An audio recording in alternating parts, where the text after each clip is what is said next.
तो मेरे YouTube channel आज हम स्टार्ट करते हैं चैप्टर 12 है ना, क्लास 11 का मिनरल न्यूट्रिशन जिसका नाम है, इससे पहले हमने ख़त्म किया है क्लास 11 का चैप्टर 11 जिसका नाम था ट्रांसपोर्ट इन प्लांट्स। उसको नहीं देखा तो एक बार जाके देख लीजिए, ठीक है। चलो स्टार्ट करते हैं। मिनरल न्यूट्रिशन हर साल क्वेश्चन आता है। सबसे बड़ा पॉइंट यही है कि इस चैप्टर से हर साल कुछ ना कुछ या दो या तीन, कभी कभी एक या दो, देखो दो तो परफेक्ट है, वो तो आएगा ही, ठीक है।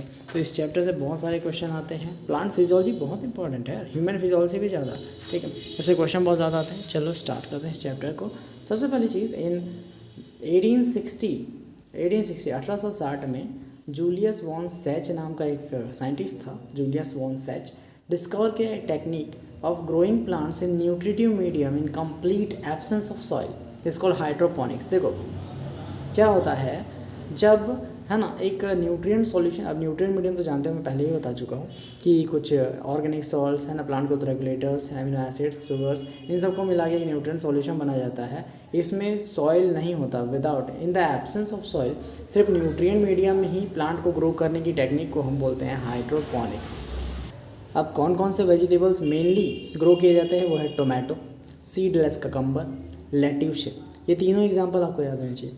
Tomato, seedless cucumber and lettuce, ये तीनों आए थे किसमें, नीट में, क्योंकि हाइड्रोपोनिक्स के अंदर टोमेटो, सीडलेस ककम्बर और लेट्यूस से इन तीनों को उगाया जाता है mainly. All this vegetables are produce by using hydroponic technique, है ना, दोज डेज, उन दिनों में। और इसको किसने डेवलप किया था, जूलियस वॉन सैच ने, ठीक है।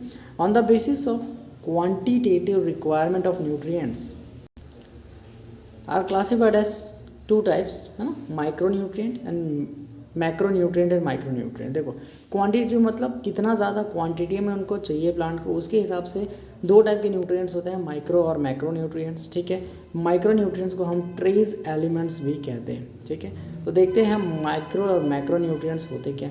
सबसे पहला macronutrients, they are generally present in the plants tissues in large amount, बहुत ज़्यादा अमाउंट में प्रेजेंट होते हैं, ठीक है ना, इन एक्सेस ऑफ 10 mm मोल पर किलोग्राम, ठीक है, ऑफ ड्राई मैटर, ठीक है। और ये कौन कौन से एलिमेंट्स होते हैं इसके अंदर, है ना, कौन कौन से एलिमेंट्स हैं, carbon, hydrogen, oxygen, nitrogen, phosphorus, sulphur, है ना, potassium, calcium and magnesium. As it is याद कर लेना, कोई ट्रिक इसकी नहीं बनी है और ना ही मैं बना सकता हूँ। मैक्रोन्यूट्रिएंट्स इतने होते हैं, carbon, hydrogen, oxygen, nitrogen, phosphorus, sulphur, potassium, calcium, magnesium, ऐसे याद करोगे तो हो जाएगा, ठीक है। माइक्रोन्यूट्रिएंट होंगे तो ये ऑटोमेटिक पता चल जाएगा कि ये है, ठीक है। इनमें से आता है, कैसे क्वेश्चन आता है, which of the following is micronutrient, which one is not a micronutrient या मैक्रोन्यूट्रिएंट, ऐसा क्वेश्चन आ जाता है। मैक्सिमम चांस ऐसे ही क्वेश्चन इस चैप्टर से बनते हैं, ठीक है। तो कैल्शियम, हाइड्रोजन, है ना, carbon, hydrogen, oxygen, nitrogen, phosphorus, sulphur, potassium, calcium, magnesium, ये सब माइक्रोन्यूट्रिएंट्स में आते हैं। अब माइक्रोन्यूट्रिएंट्स क्या है, जो कम अमाउंट में प्रेजेंट होंगे प्लांट में, ट्रेस अमाउंट में प्रेजेंट होंगे, ट्रेस एलिमेंट्स बोलते हैं। तो कौन कौन से एलिमेंट्स के अंदर आते हैं, iron, manganese, copper, molybdenum, zinc, boron, chlorine, निकल। वंस अगेन एक बार पढ़ देते हैं और, ठीक है, कौन कौन से हैं, iron, manganese, copper, molybdenum, zinc, boron, chlorine, nickel. Iron, manganese, copper, molybdenum, zinc, boron, chlorine, nickel, ये सब माइक्रो न्यूट्रिएंट के अंडर आते हैं। अब एग्जांपल देखो, नोट, हायर प्लांट्स, कुछ नोट है ना, एग्जांपल नहीं है वो, एक नोट है जो इस टॉपिक से आता है। Higher plant requires nutrients like SSC, एक छोटी सी ट्रिक है, देखो जैसे यहाँ पे मैक्रो न्यूट्रिएंट्स है, तो वैसे ही एक हायर प्लांट्स में भी मिनरल रिक्वायरमेंट होती है, उसका एक छोटा सा ट्रिक है। Higher plant require nutrients like SSC, sodium, silicon, selenium, cobalt. Clear, छोटी सी ट्रिक है, बहुत हेल्पफुल है, क्योंकि याद करने के लिए बहुत सारी ट्रिक्स की ज़रूरत होती है। तो higher plants require nutrients like SSC, sodium, silicon, selenium, cobalt, sodium, silicon, selenium, cobalt, sodium, silicon, selenium, cobalt. कौन कौन सा, sodium, silicon, selenium, cobalt, sodium, silicon, selenium, cobalt, sodium, silicon, selenium, cobalt. ये trick है, higher plants में इन nutrients की ज़रूरत होती है, ठीक है। अब कुछ इंपॉर्टेंट पॉइंट जो इस टॉपिक से क्वेश्चन मैक्सिमम आते हैं उसको देखते हैं। तो पहला, structural elements of cells are carbon, hydrogen, oxygen and nitrogen. जिससे सेल बनता है, मेन स्ट्रक्चरल एलिमेंट जो है carbon, hydrogen, oxygen and nitrogen है, इससे सेल मेनली बना होता है, ठीक है। Second point, magnesium, magnesium is a constituent of structure of chlorophyll, यानी कि क्लोरोफिल कैसे बनता है, मैग्नीशियम से बनता है, ठीक है। एंड फॉस्फोरस इन एटीपी, यानी कि देखो, ठीक है जी, तो मैग्नीशियम जो है कंस्टिट्यूएंट है इस क्लोरोफिल के स्ट्रक्चर का, यानी क्लोरोफिल के स्ट्रक्चर में मैग्नीशियम बनाता है, और फॉस्फोरस जो है एटीपी का फॉर्मेशन करता है। फॉस्फोरस जो है एटीपी का फॉर्मेशन करेगा, वो कंपोनेंट है, कंस्टिट्यूएंट है एटीपी का, ठीक है। तो मैग्नीशियम कंपोनेंट है, कंस्टिट्यूएंट है क्लोरोफिल का, फॉस्फोरस एटीपी का है। क्लियर है जी, ठीक है। आगे और बहुत सारी चीज़ें हैं, बताएंगे आपको। एक और पॉइंट है, third point, magnesium 2+ is an activator. Magnesium 2+ is an activator for both rubisco, एक एंजाइम है, एंड PEP कार्बोक्सिलेज, है ना, rubisco राइबोलोज biphosphate carboxylase and oxygenase, है ना, PEP कार्बोक्सिलेज, ठीक है जी। इन दोनों एंजाइम के लिए मैग्नीशियम 2+ एक्टिवेटर का काम करता है। PEP कार्बोक्सिलेज क्या होता है, फॉस्फोइनॉल पायरवेट कार्बोक्सिलेज, ठीक है। बोथ एंजाइम क्या करते हैं, हेल्प करते हैं कार्बन फिक्सेशन में, आगे हम पढ़ने वाले हैं, ठीक है। चौथा जो नोट है, इंपॉर्टेंट पॉइंट है, वो है कि Zn2+ zinc 2+ is an activator of alcohol dehydrogenase, alcohol dehydrogenase. Clear है जी, चलो आगे बढ़ते हैं, ध्यान से देखते रहना। पांचवा point, molybdenum. Molybdenum is an activator of nitrogenase during nitrogen metabolism and two fixation. Clear, यानी कि मॉलिब्डेनम जो है ना, मॉलिब्डेनम वो एक्टिवेटर है नाइट्रोजनेस एंजाइम का during nitrogen fixation and nitrogen metabolism. Clear है, सारी चीज़ें आगे जाकर क्लियर होंगी, अभी ऐसे ही शॉर्ट में याद कर लो। लास्ट है, potassium play important role in opening and closing of stomata by influx of potassium ions, ये सबसे इंपॉर्टेंट है, ये डायरेक्ट नीट का क्वेश्चन है, ठीक है। यही सबसे ज़्यादा इंपॉर्टेंट है, बाकी चीज़ें भी इंपॉर्टेंट है लेकिन ये सबसे ज़्यादा है। क्लियर, तो role of macronutrients, role of macronutrients किस चीज़ में होता है, कैसे होता है, तो उसको एक एक करते पढ़ते हैं, फिर माइक्रो पढ़ेंगे। सबसे पहला मैक्रोन्यूट्रिएंट है नाइट्रोजन। नाइट्रोजन किस चीज़ के लिए रिक्वायर होता है वो सब पढ़ते हैं। तो पहला पॉइंट है, nitrogen is required by plants in the greatest amount, है ना, and absorbed mainly as nitrate, NO3- के फॉर्म में, नाइट्रेट के फॉर्म में इसे एब्जॉर्ब किया जाता है बाय द प्लांट्स, है ना, एंड समटाइम्स नाइट्राइट के फॉर्म में और अमोनियम आयन के फॉर्म में भी, ठीक है, यानी कि NO2- और NH4+ के फॉर्म में भी इसे एब्जॉर्ब किया जाता है बाय द प्लांट्स, ठीक है जी। अब सेकेंड पॉइंट जो इम्पोर्टेंट है, it is required by the all parts of the plant specially meristematic, यानी कि continuously growing tissues and metabolically active sales, इनके लिए नाइट्रोजन जो है बहुत ज़्यादा इंपॉर्टेंट होता है। It is required by the all parts of the plant specially meristematic and metabolically active cells. Clear. तीसरा point, it is major constituent of proteins, nucleic acid, vitamin and hormones. देखो direct इसमें NEET में question आया था, ठीक है। इस statement को इतनी बार रट्टा मारो कि क्या ही बताऊँ, ठीक है। तो इसमें क्या है, it is a major constituent of proteins, nucleic acid, vitamin and hormones, ठीक है। किसका मेजर कंस्टिट्यूएंट है ये, प्रोटीन का, न्यूक्लिक एसिड का, विटामिन्स का, हॉर्मोन्स का, बहुत ज़्यादा इंपॉर्टेंट है, बहुत बहुत बहुत ज़्यादा इंपॉर्टेंट है, ठीक है। नाइट्रोजन किसका मेजर कंस्टिट्यूएंट है, प्रोटीन का, न्यूक्लिक एसिड का, विटामिन्स का और हॉर्मोन्स का, protein, nucleic acid, vitamins and hormones का, ठीक है। बता रहा हूँ, अच्छे से याद कर लो, बहुत ज़्यादा फायदा होगा, ठीक है। सेकंड है फॉस्फोरस। पहला इसका क्या पॉइंट है, एब्जॉर्ब बाय द प्लांट। इसे सारे MCQ क्वेश्चन ना लास्ट में करेंगे, ठीक है। चलो सेकंड, फर्स्ट पॉइंट क्या है फॉस्फोरस का, it is absorb by the plant in the form of phosphate ions either as a H2PO4- और HPO4 फॉस्फेट आयंस के रूप में एब्जॉर्ब होता है। सेकंड पॉइंट है ना, नीट का स्टेटमेंट है, phosphorus is a constituent of all cell membrane, certain proteins, all nucleic acid and nucleotides. ये नीट का क्वेश्चन है, ठीक है। ये भी स्टेटमेंट एज इट इज़ आया था, ठीक है। इसमें क्या बोल दिया था, सर्टेन न्यूक्लिक एसिड बोल दिया था और प्रोटीन्स को लास्ट में डाल दिया था, तो इसी से ये जो स्टेटमेंट है वो गलत हो गया था, ठीक है। तो फॉस्फोरस कंस्टिट्यूएंट है किसका, सेल मेम्ब्रेन का, कुछ प्रोटीन का, सर्टेन प्रोटीन्स का, सारे के सारे न्यूक्लिक एसिड्स का, ठीक है। उसमें क्या बोलता है, certain nucleic acid, all protein बोल दिया था, ऑल प्रोटीन का नहीं होता फॉस्फोरस, कुछ प्रोटीन का, यानी कि certain proteins and all nucleic acid. All nucleic acid क्यों, न्यूक्लियोटाइड्स में फॉस्फेट होता है, तो सारे के सारे न्यूक्लियोटाइड में फॉस्फोरस का कंस्टिट्यूएंट होगा। एंड न्यूक्लियोटाइड्स बता चुका हूँ, न्यूक्लियोटाइड्स वही होता है phosphate, base sugar plus phosphate, और न्यूक्लिक एसिड RNA DNA, समझ गए। तो इन सब के लिए फॉस्फोरस है, तो उसमें कंस्टिट्यूएंट होता है। और सर्टेन प्रोटीन्स, कुछ प्रोटीन्स में भी ये क्या होता है, कंस्टिट्यूएंट होता है। तो ये स्टेटमेंट डायरेक्ट नीट का है, कोई दिक्कत नहीं है, ठीक है। अगला है कौन सा, फॉस्फोरस हो गया। अब पोटेशियम देखते हैं, ये भी इंपॉर्टेंट है, इसके भी कुछ पॉइंट्स हैं, पॉइंट वाइज ही याद करो ज़्यादा बेटर है। तो it is absorb as a potassium K+ ion के रूप में अब्जॉर्ब किया जाता है प्लांट्स के द्वारा, ठीक है जी। अब सेकंड पॉइंट क्या है, it helps to maintain anion cation balance in the cells involve in the protein synthesis, है ना। पोटेशियम जो है प्रोटीन सिंथेसिस में भी इन्वॉल्व होता है, involve in the opening and closing of stomata, ये सबसे इंपॉर्टेंट है। स्टोमेटा का ओपनिंग और क्लोजिंग पोटेशियम भी देखता है, क्लियर है। Third point, it is involve in the activation of enzymes and maintain turgidity of cells, सबसे इंपॉर्टेंट पॉइंट, ठीक है। ये बहुत सारे एंजाइम्स का एक्टिवेशन करता है, यानी कि पोटेशियम एक ऐसा आयन है जो दूसरे एंजाइम्स का एक्टिवेशन करता है। It involve in the activation of enzymes and maintain turgidity of cells, ठीक है।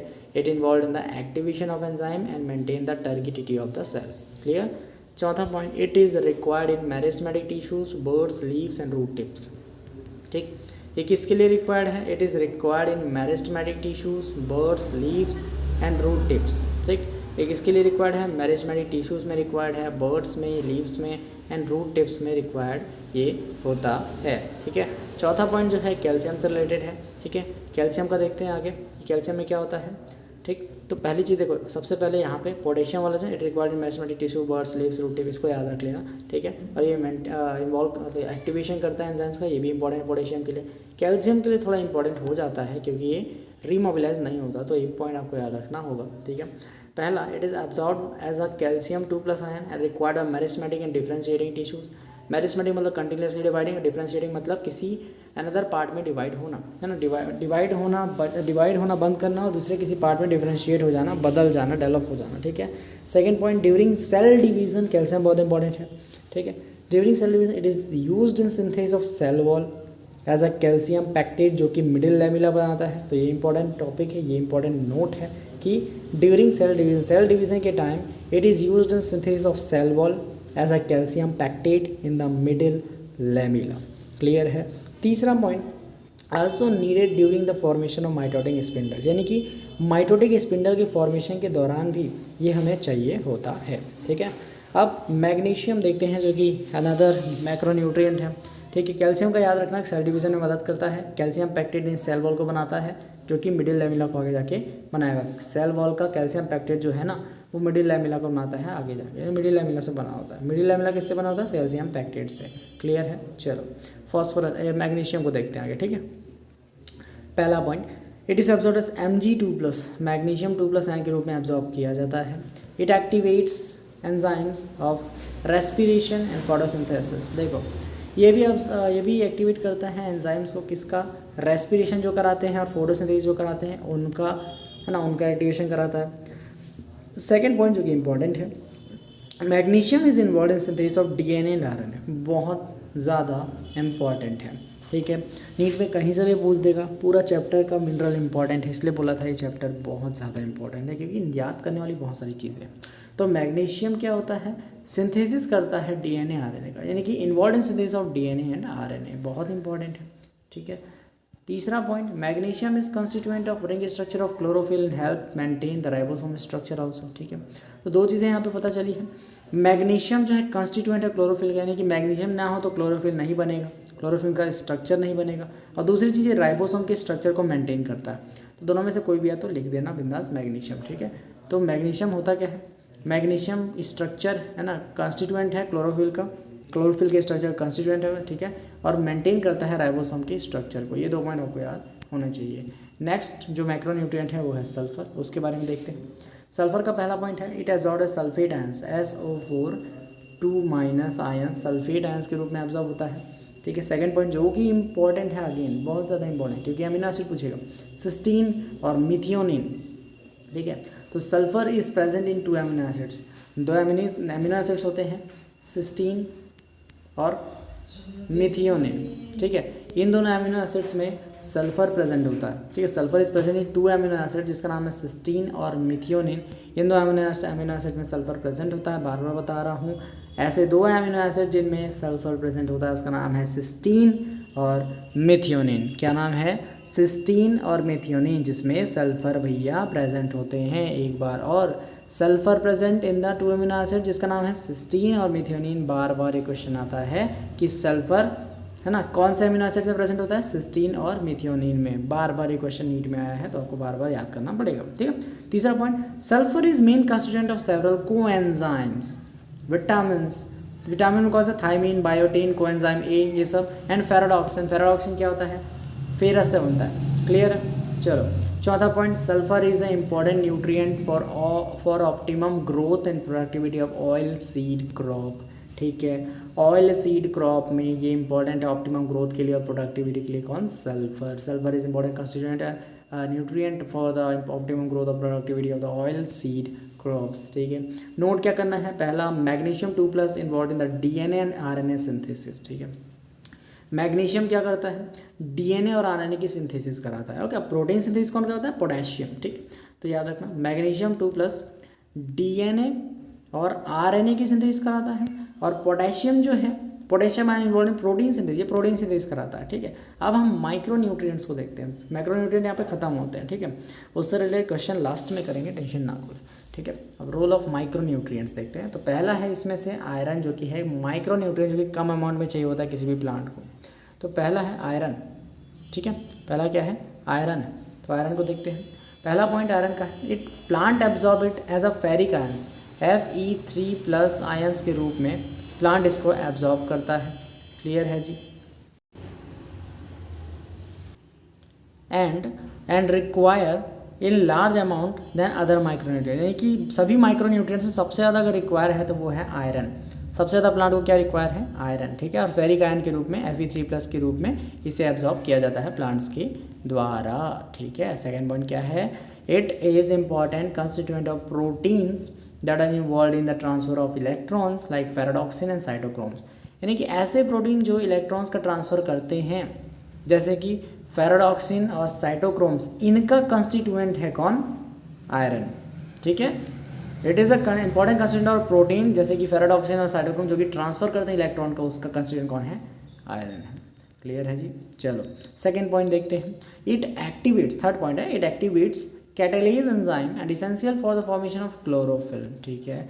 तो आयरन जो होता है, Fe+3 आयन जो होता है वो इम्पॉर्टेंट है ना, ये एक्टिवेट करता है कैटालेज एंजाइम को, जो कि इसेंशियल है for the formation of chlorophyll. दो चीज़ें मैं बता चुका हूँ क्लोरोफिल के फॉर्मेशन के लिए बहुत इंपॉर्टेंट है। एक मैग्नीशियम था मैक्रो में, जो कि कॉन्स्टिट्यूएंट था। एक यहाँ पे आयरन आ गया, जो कि है कैटालेज एंजाइम को एक्टिवेट करता है, जो कि इसेंशियल है for the formation of chlorophyll, clear. Fourth point, it is reversibly oxidise from the ferrous 2+ to ferrous 3+ during electron transfer. बहुत छोटा पॉइंट है लेकिन इंपॉर्टेंट ज़रूर है, क्लियर। सबसे इंपॉर्टेंट पॉइंट मैं बता चुका हूँ, ये है, ठीक है, कि ये प्रोटीन का कंस्टिट्यूएंट है, जो कि फेराडॉक्सिन, साइटोक्रोम, जो कि इलेक्ट्रॉन का ट्रांसपोर्ट करते हैं। दूसरा पॉइंट, ये एक्टिवेट करता है कैटालिस एंजाइम को, जो कि एसेंशियल है for formation of chlorophyll, okay जी। और लास्ट पॉइंट तो पता ही है, ऑक्सीडाइज वगैरह करता है, तो उसको जाने की ज़रूरत नहीं है। फिर भी फेरस 2 फेरस 3+ रिवर्सिबली ऑक्सीडाइज हो सकता है। अब सेकेंड जो है माइक्रो न्यूट्रिएंट, वो मैंगनीज है, ठीक है। तो पहला पॉइंट, एब्जॉर्ब्ड एज Mn2+ के फॉर्म में ये एब्जॉर्ब किया जाता है प्लांट्स के द्वारा। Second point, it activates many enzymes that are involve in photosynthesis, respiration, nitrogen metabolism, ठीक है। ये कौन कौन से एंजाइम को, मतलब कि देखो ये क्या करता है, ऐसे एंजाइम्स को एक्टिवेट करेगा जो कि फोटोसिंथेसिस करते हैं, रेस्पायरेशन करते हैं, नाइट्रोजन मेटाबॉलिज्म में, है ना, इन सबको प्रोसेस को करवाने में मदद करते हैं। ऐसे एंजाइम्स को एक्टिवेट कौन करेगा, मैंगनीज। तो manganese activates the enzyme that are involve in photosynthesis, respiration, nitrogen metabolism. Third point important, बहुत ज़्यादा important, involve in splitting of water. सबसे ज़्यादा क्वेश्चन यहीं से आता है। मैंगनीज और क्लोरीन भी आगे पढ़ेंगे अपन।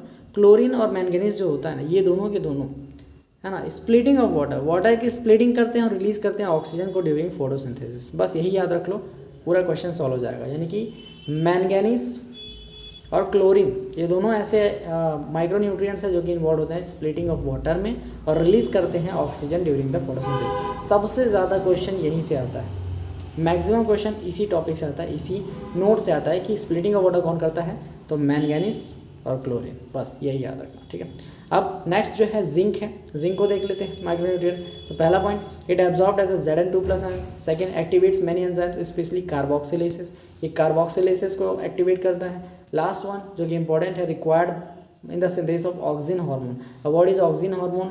ये ग्रोथ प्लांट ग्रोथ रेगुलेटर है, पीजीए है, ठीक है, प्लांट ग्रोथ रेगुलेटर है, पीजीआर है, ठीक है। और ऑक्सिन क्या करता है? ग्रोथ को बढ़ाता है। मैं जब प्लांट ग्रोथ रेगुलेटर पढ़ाऊंगा तो आपको समझ आ जाएगा, ठीक है। बस इतना याद रखो कि जिंक जो है वो ऑक्सिन के सिंथेसिस के लिए इंपॉर्टेंट होता है, रिक्वायर्ड होता है। तो ये इंपॉर्टेंट है कि ऑक्सिन के सिंथेसिस के लिए कौन सा माइक्रोन्यूट्रिएंट चाहिए, तो जिंक चाहिए अपन को, ठीक है। Zinc is required in the synthesis of auxin hormone, बस खत्म, ठीक है। अब नेक्स्ट जो है वो कॉपर है, कॉपर को देखते हैं। It is absorb as Cu2+ ion, copper 2+ ion के रूप में एब्जॉर्ब होता है। Second point, essential for the overall metabolism in plants. देखो मतलब हर प्रोसेस में, प्लांट के हर डेवलपमेंट में कॉपर ज़रूरी होगा, ठीक है। तीसरा point, it is involve in the redox reaction reversibly oxidise from Cu+ to Cu2+, clear. अब आगे बोरॉन को देखते हैं, बोरॉन भी इंपॉर्टेंट है, हाँ यहाँ तक है, कहाँ तक? क्लोरीन तक ही है, फिर खत्म हो जाएगा, ठीक है। तो बोरॉन को देखते हैं। बोरॉन का पहला पॉइंट है, it is absorb as a BO3 है ना, या B4O7 2-, ठीक है, इसके फॉर्म में एब्जॉर्ब होता है। Second point, required for the uptake and utilisation of calcium, यानी कि कैल्शियम के अपटेक और यूटिलाइजेशन के लिए बोरॉन हमको चाहिए। तीसरा पॉइंट सबसे important, also required for the membrane functioning, pollen germination, cell elongation, cell differentiation, carbohydrate translocation. अगर कोई चीज़ इंपॉर्टेंट है तो वो है कार्बोहाइड्रेट ट्रांसलोकेशन, क्योंकि नीट में डायरेक्ट आया है, ठीक है। तो बोरॉन सबसे इंपॉर्टेंट हो जाता है क्योंकि ये रिक्वायर्ड होता है uptake and utilisation of calcium. अगर बोरॉन नहीं होगा तो कैल्शियम की डिफिशियंसी हो जाएगी और उसके कुछ सिम्टम्स दिखाई देंगे, ठीक है। बोरॉन नहीं होगा, ठीक है, अगर बोरॉन नहीं होगा तो क्या होगा? Also required, boron is required for the membrane की फंक्शनिंग के लिए, पोलन के जर्मिनेशन के लिए, सेल के इलोंगेशन के लिए, सेल डिफ्रेंशिएशन के लिए और कार्बोहाइड्रेट की ट्रांसलोकेशन के लिए। अगर बोरॉन की कमी होती है तो कार्बोहाइड्रेट यानी कि ग्लूकोज का ट्रांसपोर्ट या स्टार्च का ट्रांसपोर्ट प्लांट में नहीं होगा, क्लियर है। नेक्स्ट देखते हैं मोलिब्डेनम। पहला पॉइंट क्या है इसका? It absorbed as a molybdate ion, MOO2+ के फॉर्म में एब्जॉर्ब होता है, ठीक है, प्लांट्स में, ठीक। Second point, it is important component of the nitrogenase nitrate reductase enzyme. Both जो दोनों एंजाइम होते हैं ना पार्टिसिपेट करते हैं नाइट्रोजन मेटाबॉलिज्म में, तो फिक्सेशन, नाइट्रोजन फिक्सेशन में हेल्प करते हैं। तो molybdenum absorbed as a molybdate ion, it is component of nitrogenase and nitrate reductase enzyme, both enzyme participate in nitrogen metabolism या नाइट्रोजन फिक्सेशन, ठीक है। लास्ट माइक्रोन्यूट्रिएंट जो कि है क्लोरीन, सबसे इंपॉर्टेंट, सबसे भयंकर, ठीक है, ये पॉइंट होता है ना, स्प्लिटिंग ऑफ वाटर के लिए हेल्प करता है। तो absorb as a chlorine ion, Cl- ion सबको पता है, एनायन के फॉर्म में, क्लोरीन एनायन के फॉर्म में एब्जॉर्ब होता है, ठीक है। Second point, along with sodium potassium involve in anion cation balance in the cells में, है ना, एनायन कैटायन बैलेंस को मेंटेन करने के लिए भी हेल्प करता है। तीसरा पॉइंट सबसे important, involve in the photolysis of water, यानी वाटर की स्प्लिटिंग हमने पढ़ा है ना, वाटर की स्प्लिटिंग तो होता है, उसी को हम स्प्लिटिंग ऑफ वाटर कहते हैं, फोटोलिसिस ऑफ वाटर कहते हैं, ठीक है। तो क्लोरीन और मैंगनीज दोनों के दोनों फोटोलिसिस ऑफ वाटर यानी स्प्लिटिंग ऑफ वाटर में इन्वॉल्व है और रिलीज करते हैं ऑक्सीजन को ड्यूरिंग फोटोसिंथेसिस। अगर इस चैप्टर में सबसे इंपॉर्टेंट कोई चीज़ है तो वो है क्लोरीन एंड मैंगनीज जो है दोनों इन्वॉल्व होते हैं फोटोलिसिस ऑफ वाटर में, दैट इज वाटर की splitting and release of oxygen during photosynthesis. पहला नोट हो गया। Second point, calcium is essential for the growth of root tip and meristems, नहीं कैल्शियम जो इंपॉर्टेंट है किसके लिए? रूट टिप की ग्रोथ के लिए और मेरिस्टेम्स की ग्रोथ के लिए, ठीक है। अब इसके आगे अपन क्या करेंगे, क्वेश्चंस को करेंगे डायरेक्ट या फिर अभी कर दें, क्या कोई दिक्कत नहीं होगी, ठीक है। तो जल्दी से क्वेश्चन खत्म करते हैं, ठीक है। तो पहला question, which option all the three are macronutrient, इनमें से कौन सा मैक्रोन्यूट्रिएंट है ना, कौन कौन से मैक्रोन्यूट्रिएंट है? तो मोलिब्डेनम नहीं है, माइक्रो है, ठीक है। नाइट्रोजन, कैल्शियम, मैग्नीशियम ये तीनों मैक्रोन्यूट्रिएंट है, बाकी में देख लेना माइक्रोन्यूट्रिएंट मिल जाएंगे, ठीक है। Second question, iron absorbed by the plants as Fe3+, ferric ion के रूप में, क्लियर है, ठीक। अब question number third, which are not micronutrient, इनमें से कौन सा माइक्रोन्यूट्रिएंट नहीं है? मोलिब्डेनम है, मैंगनीज है, कॉपर है, मैग्नीशियम नहीं है, तो ये सही है, ठीक। अब लास्ट क्वेश्चन देखो, एक का सेकंड लास्ट, बोरॉन इन ग्रीन प्लांट्स असिस्ट, ये क्या करता है? शुगर के ट्रांसपोर्ट को असिस्ट करता है, ग्लूकोज ट्रांसपोर्ट अभी बताया मैंने, है ना, कार्बोहाइड्रेट के ट्रांसलोकेशन को, ग्लूकोज नहीं सुक्रोज के ट्रांसपोर्ट, कार्बोहाइड्रेट ट्रांसलोकेशन बोलेंगे। मैग्नीशियम किसका कंपोनेंट है? क्लोरोफिल का कंपोनेंट है, सबको पता है, तो टिक लगाओ, आगे बढ़ो, ठीक है। अब छोटा सा नोट क्या करना है, सल्फर कौन कौन से अमीनो एसिड में प्रेजेंट होता है? सिस्टीन और मिथियोनिन में प्रेजेंट होता है। किसमें प्रेजेंट होता है? सिस्टीन और मिथ्योनिन में। नीट में आया डायरेक्ट क्वेश्चन, इंपॉर्टेंट है। सल्फर प्रेजेंट होता है 2 अमीनो एसिड में जिसका नाम है सिस्टीन और मिथ्योनिन। ठीक है, अब इसके आगे अपन डिस्कस करेंगे डिफिशियंसी सिम्टम्स इन इसेंशियल एलिमेंट्स की वजह से जो डिफिशियंसी होती है उसको। ठीक है, मिलता है नए वीडियो में। चलो बाय।